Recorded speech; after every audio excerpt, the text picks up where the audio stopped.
13 de enero del 2021, televidentes de todo el país, muy buenos días, gracias por acompañarnos a esta, la primera emisión de su informativo a la noticia. Importante recordarles que en el Ecuador los municipios retoman medidas y controles más drásticos para enfrentar la variante británica del COVID-19. Esto sin tener que llegar al confinamiento. ¿Qué tipo de medidas? Entre otras, algunos municipios deciden volver a semáforos rojos, suspenden la venta de bebidas alcohólicas y consideran, en algunos casos, y lo iremos informando conforme la noticia se vaya generando, retomar las restricciones de movilización vehicular.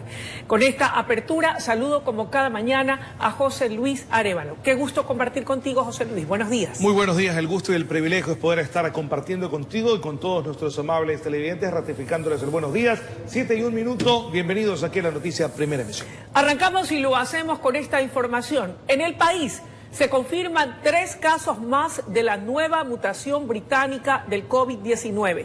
Se trata de personas cercanas al primer paciente detectado en Los Ríos. La información fue revelada por la Universidad San Francisco de Quito y ya fue remitida al gobierno nacional.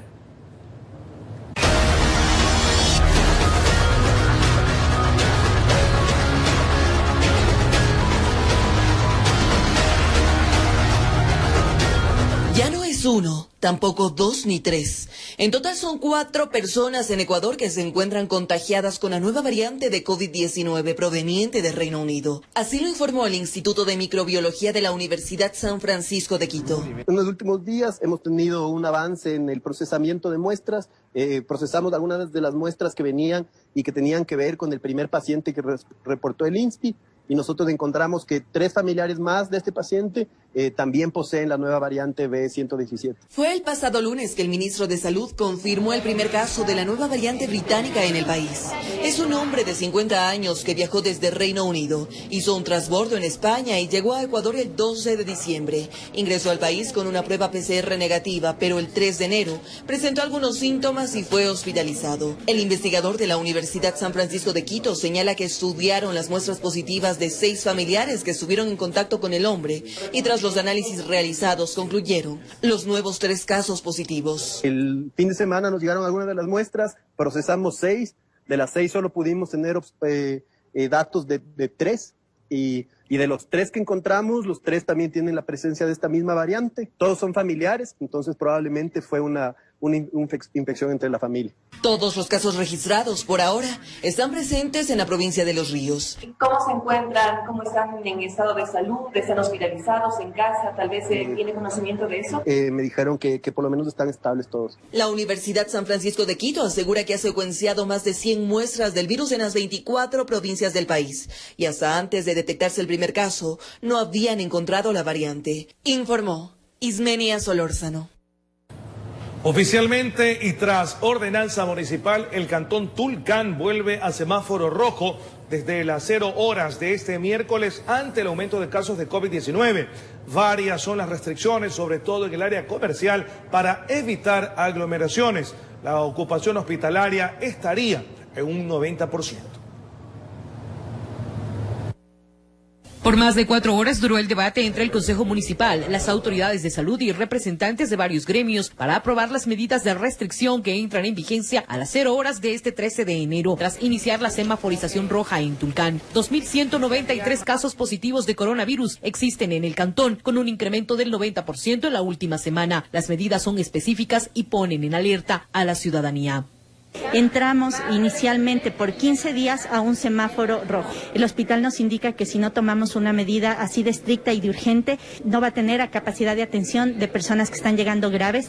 Ahorita mismo tienen ya complicación para poder atender personas en UCI. Podríamos esperar posiblemente muertos en vías o muertos en las calles, y eso es algo que realmente nos llega a preocupar a todos los integrantes del COE cantonal. No existe toque de queda ni pico y placa. El semáforo mantiene restricciones como 0 aforo para restaurantes, cierre de sitios de diversión nocturna, gimnasios, canchas deportivas, ferias textiles y locales comerciales. Esto debido al alto índice de casos que llegan graves a la Casa de Salud, mientras que el servicio de transporte público tendrá el 30% de aforo. Presentan ya 21 casos por día.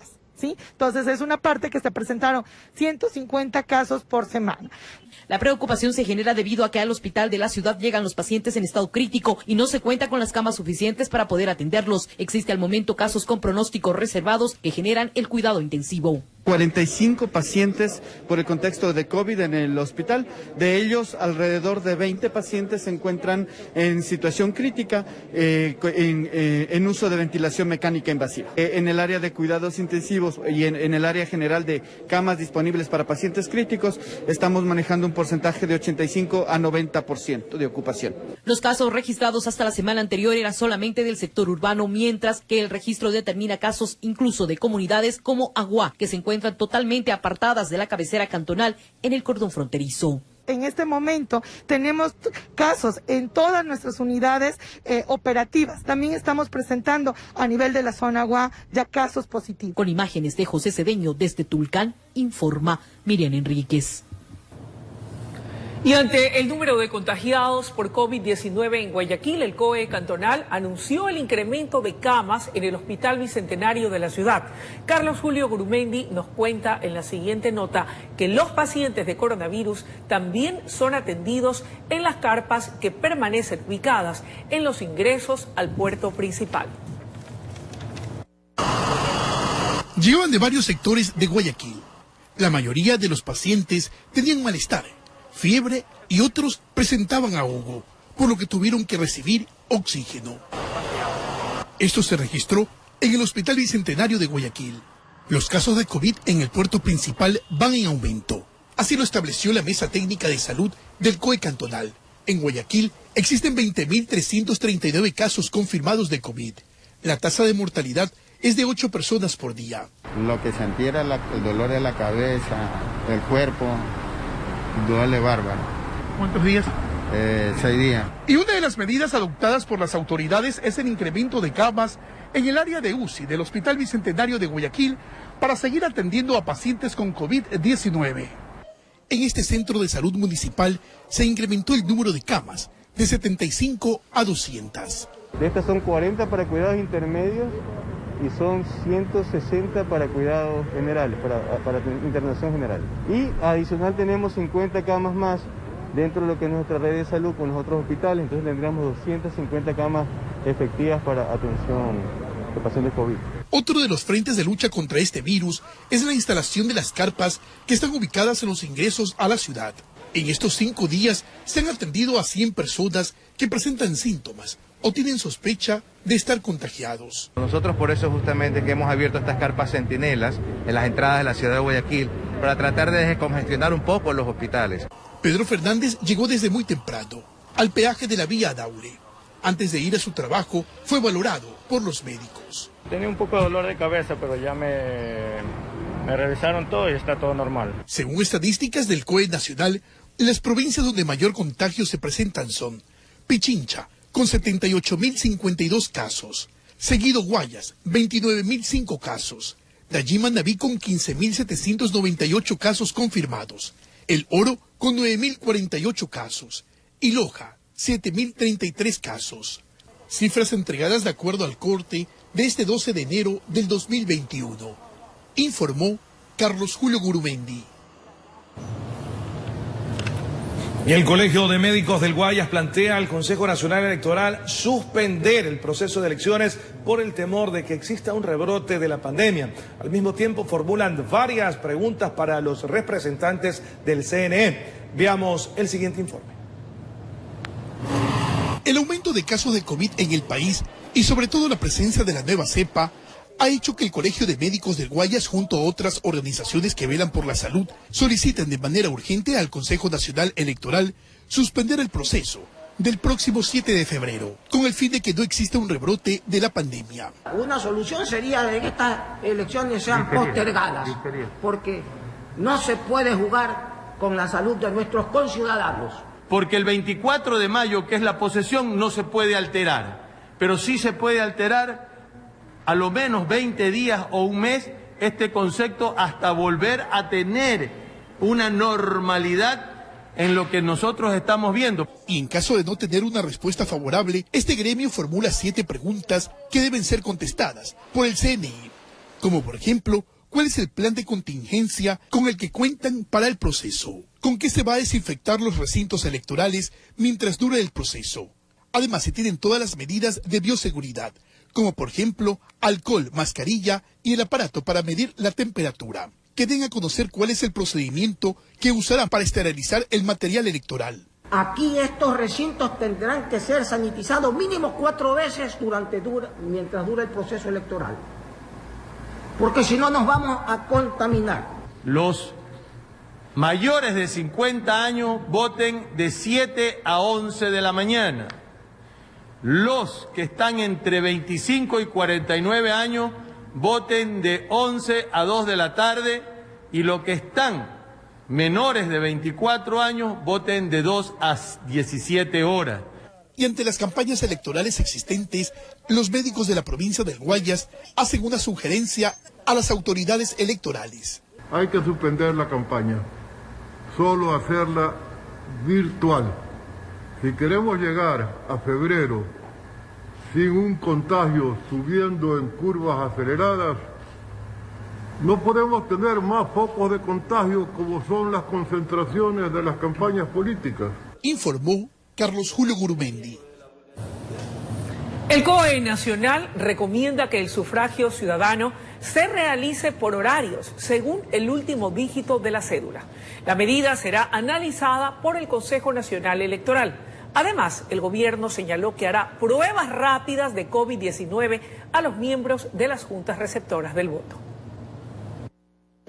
El Comité de Operaciones de Emergencia entregó al Consejo Nacional Electoral el protocolo de bioseguridad para la jornada electoral que se vivirá el 7 de febrero. Entre las medidas se sugiere un horario de votación de acuerdo al último dígito de la cédula. Si es par sería de 7 de la mañana a 12 del día y si es impar desde las 12 horas hasta las 17 horas. Voy a aclarar a la ciudadanía que esta no es una restricción, son recomendaciones. Quienes no pueden ir a votar son las personas que estén con COVID-19. Sí, las personas que tienen una prueba que dé positiva, una prueba PCR, ellos estarían exentos de que se les aplique la multa por no acudir en las votaciones. Para esto, quienes padezcan de la enfermedad deberán guardar el documento de laboratorio que certifique que está con coronavirus. La multa por no sufragar corresponde al 10% del salario básico unificado y por no asistir siendo miembro de la Junta Receptora del Voto, la multa es del 15%. El Ministerio de Salud, a través de un comunicado, informó que aplicará pruebas rápidas gratuitas a quienes estén en mesa, mientras que observadores internacionales y veedores de organizaciones políticas deberán presentar una prueba PCR. Sobre la ampliación del horario de las votaciones, aún se espera una respuesta de la Procuraduría General del Estado. Porque si bien la ley es clara que las elecciones se tienen que dar entre las 7 de la mañana y 5 de la tarde, y hacerlo fuera de este horario invalidaría la elección, nosotros hemos procedido a consultar de ese vacío que tiene la ley de que no prevé en estos casos de emergencia. La ciudadanía debe tomar en cuenta lo siguiente.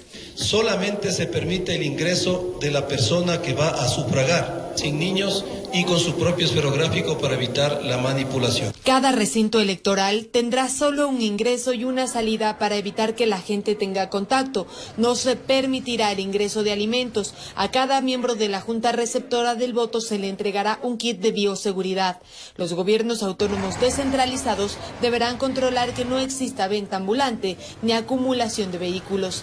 Protocolo, nosotros como Consejo Nacional Electoral lo pondremos en conocimiento del Pleno del Consejo Nacional Electoral para su aprobación y una revisión de ser necesario. Informó Valeria Navarro. Atención, detienen a 3 extranjeros acusados de robar $5.000 a un comerciante en la avenida 9 de octubre en el centro de la ciudad de Guayaquil. El perjudicado habría sido interceptado por los sujetos luego de salir de una agencia bancaria. Veamos. Habían solicitado un préstamo de $5.000 para ampliar su negocio, pero la delincuencia interfirió en sus planes. Un comerciante fue víctima de sacapintas extranjeros tras salir de una agencia bancaria en la 9 de octubre, pleno centro de Guayaquil. El perjudicado caminaba con su nuera cuando fue interceptado por 2 extranjeros, que de forma violenta le arrancharon el bolso donde llevaba los $5,000. A mí me apuntó así, pero ya... Y no sé, ya me quedé sin consciente, me dio duro uno, me botó para atrás, ya. Ahí me paró mi nuera. Desesperado ante la situación, el hijo del comerciante, quien se encontraba calles más adelante, gritó para impedir el robo. Dos delincuentes salen y ahí sientan en moto, suben a moto y empiezan a acelerar. Y yo sigo durante 2 cuadras sigo al moto. Casi le cogí. Esto no pasó desapercibido para la policía, que de inmediato desplegó sus recursos, dando con la captura de los 2 extranjeros en las calles Capitán Nájera y Lorenzo de Garaycoa. Los mismos que al ser revisados en una mochila que ellos se llevaban, pues se encontró un revólver calibre de 38 y 5 municiones por percutar. La policía está consciente que estos delitos son cometidos por la filtración de información. Por ello proponen soluciones. Nosotros vamos a crear alianzas estratégicas con los directivos de las unidades bancarias a fin de establecer protocolos de seguridad que nos permitan identificar posibles cómplices o autores intelectuales. Ya en la noche la policía informó sobre la recuperación del dinero robado y la detención de una mujer. Fueron aprehendidos 3 sujetos, 2 varones y una mujer, los 3 de nacionalidad venezolana. Informó Eric Zambrano.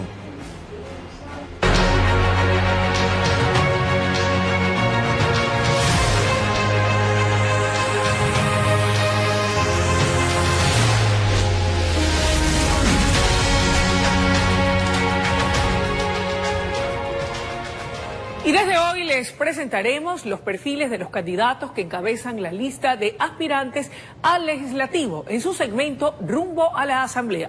Comenzamos con Pierina Correa, hermana del expresidente Rafael Correa.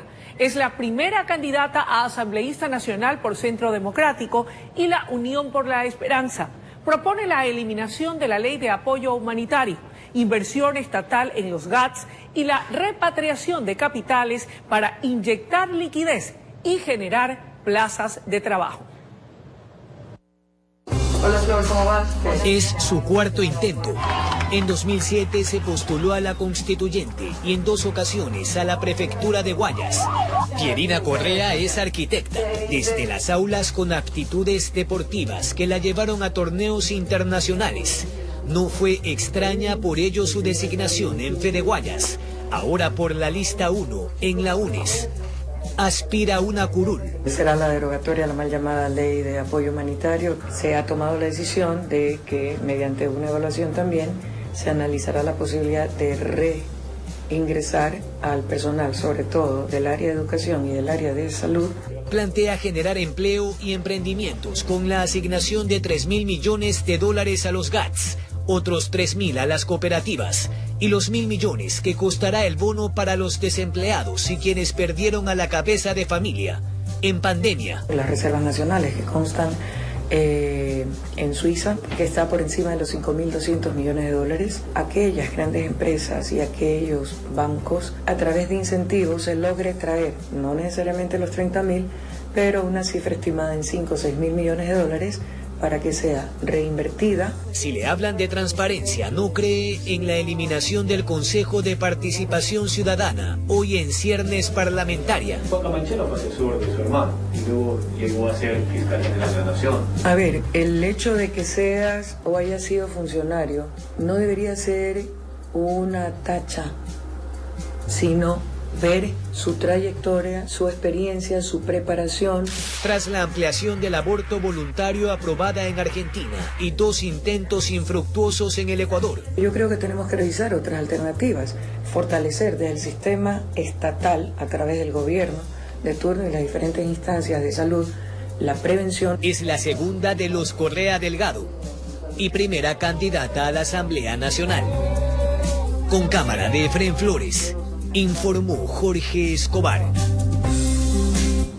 Y los candidatos presidenciales continúan sus recorridos en campaña en diferentes puntos del país para dar a conocer sus propuestas. Aquí el resumen de sus jornadas.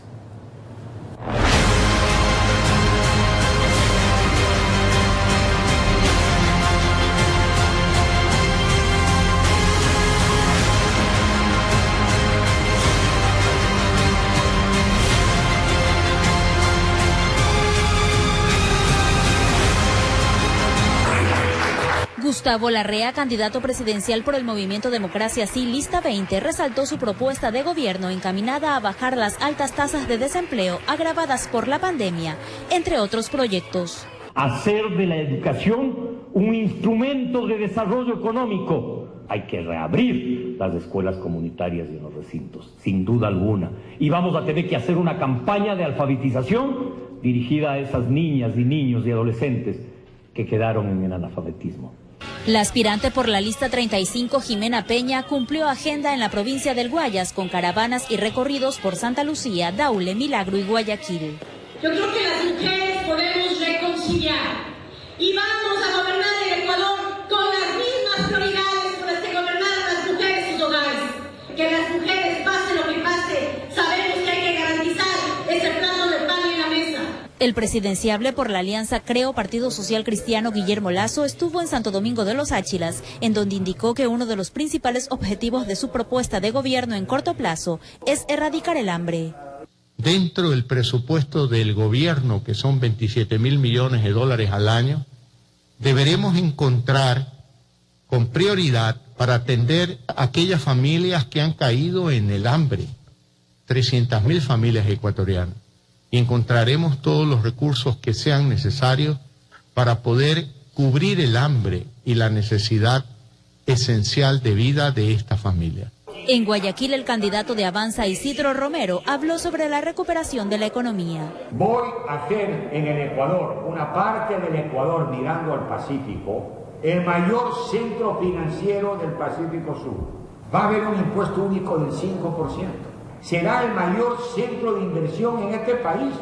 Yacu Pérez, aspirante por Pachacutic, estuvo en Manta, resaltando su plan de gobierno basado en 4 ejes: ecología, economía, educación y ética. Informó Roselena Vázquez. Y el Pleno del Consejo Nacional Electoral realizó el sorteo para decidir el orden de participación de los candidatos a presidente de la República en el debate oficial. Existirán 2 bloques de 8 postulantes cada uno, quienes participarán los 2 días de debate. Los ciudadanos. La dinámica del evento está dividida en 2 horarios durante los días de debate. Esto es el sábado 16 y domingo 17 de enero. Por una parte, las intervenciones serán de 20 horas a 21 horas 30 y de las 21 horas 30 a 23 horas. En el primer horario participará un primer grupo de presidenciables y en el siguiente horario el segundo bloque. De esta manera, los integrantes del grupo que participará en el primer horario del sábado 16 son Pedro Freile, Lucio Gutiérrez, César Montúfar, Javier Herbas, Gustavo Larrea, Gerson Almeida, Guillermo Lasso y Jimena Peña. El segundo grupo está conformado por Paul Carrasco, Giovanni Andrade, Yacu Pérez, Juan Fernando Velasco, Andrés Arauz, Isidro Romero, Guillermo Celi y Carlos Añay. Una vez culminado el debate del sábado, el día domingo los bloques participarán a la inversa, es decir, los integrantes del grupo 2 irán en el primer horario y los del grupo 1 en el segundo horario. Esta es la primera vez en la historia del país que el Consejo Nacional Electoral viabiliza un debate impulsado por el propio organismo. Esto se debe a la reforma incorporada en el Código de la Democracia que, entre otras cosas, dispuso la obligatoriedad del mismo a los postulantes a dignidades unipersonales, incluidos los candidatos a presidencia de la República. Por ello, el Pleno del Consejo Nacional Electoral aprobó un reglamento que incorporó una comisión que se encargará de elaborar preguntas, supervisar el evento, asimismo como aprobar un manual para estructurar la dinámica del debate. Informó Javier Rosero. Muy bien, Luisa, de amables televidentes, es momento de otra pausa y al volver les contamos que sujetos armados asaltaron una farmacia en la capital de la República y no conforme con esto golpearon a sus dueños. Esto y más aquí en la noticia Primera Emisión. Ya regresamos. $1.300 millones al sector agropecuario, con el objetivo de potenciar actividades que puedan generar productos de exportación apetecidos en el exterior. Para fortalecer e impulsar al sector agrícola, el gobierno destinará recursos a través del Plan Nacional Agropecuario, iniciativa que ya está en marcha y mediante la cual se pretende potenciar la exportación de productos nuevos. Se calcula que este Plan Nacional Agropecuario en total tendrá aproximadamente $3.300 millones para ser invertidos en potencializar todas estas actividades agropecuarias que pueden perfectamente generar productos de exportación muy apetecidos en el exterior. El Plan Nacional Agropecuario abordará 6 ejes. Uno de ellos es que se realizará un registro o censo para conocer de primera mano la situación de los agricultores y sus predios, así como obtener información de planes de ordenamiento territorial de los municipios. Hace 20 años no se hace un censo agropecuario, un registro nacional agropecuario. Ya acabamos de concluir la fase piloto. Eso es parte del plan. Sobre los resultados del sector agrícola durante la pandemia, las cifras fueron positivas en la exportación de banano, que se incrementó en un 15.22%, y cacao 26.88%. Sin embargo, el sector florícola fue el más golpeado. Inmediatamente gestionamos con Estados Unidos el hecho de incluirles en el sistema general de preferencias para que entren las flores sin pagar un solo centavo y seamos realmente competitivos ante otros países. En cuanto a la inyección de recursos, el presidente mencionó que mediante Banecuador se ha colocado 2.775 millones de dólares en más de 557.000 operaciones crediticias, con un importante porcentaje destinado al sector agrícola. 700 millones de dólares han estado encaminados al sector agrícola, al sector pecuario y a todos los sectores que de alguna forma son satélites de este. Estos anuncios se dieron a conocer en el programa semanal De Frente con el Presidente. Informó Priscila Cadena. 7 personas están a órdenes de la Fiscalía por presunta falsificación de pruebas PCR. En total, los casos ascienden a 260. Autoridades investigan presuntas mafias. Veamos. Los controles a la falsificación de pruebas PCR para detectar COVID-19 continúan, así lo anunciaron las autoridades. Hasta el momento tenemos nosotros 7 personas a órdenes de fiscalía. Hay un proceso de investigación, porque no solamente tenemos que sancionar a quienes hacen uso doloso del documento público, sino a las redes criminales que están jugando con la vida de los ecuatorianos. Allá tenemos que apuntar. Al momento se han detectado 260 casos de pruebas falsas de PCR. Se falsifican de diferente manera, estamos trabajando en eso y tenemos ya mecanismos de seguimiento y verificación de las pruebas. La semana pasada se identificaron 3 casos en el aeropuerto de Guayaquil. Las personas pretendían llegar a Galápagos. Ante esto, se ha publicado en la página web www.calidadsalud.gov.es una lista de los laboratorios públicos y privados autorizados para hacer este tipo de pruebas y no caer en redes de estafa. El falsificar una prueba de PCR no es viveza criolla, es un atentado a la salud pública, es un atentado contra la población, es un atentado contra el colectivo, porque estoy mintiendo sobre algo que es grave. La alteración de un documento como el señalado anteriormente podría llevarlo de 3 a 7 años de cárcel, informó Valeria Navarro.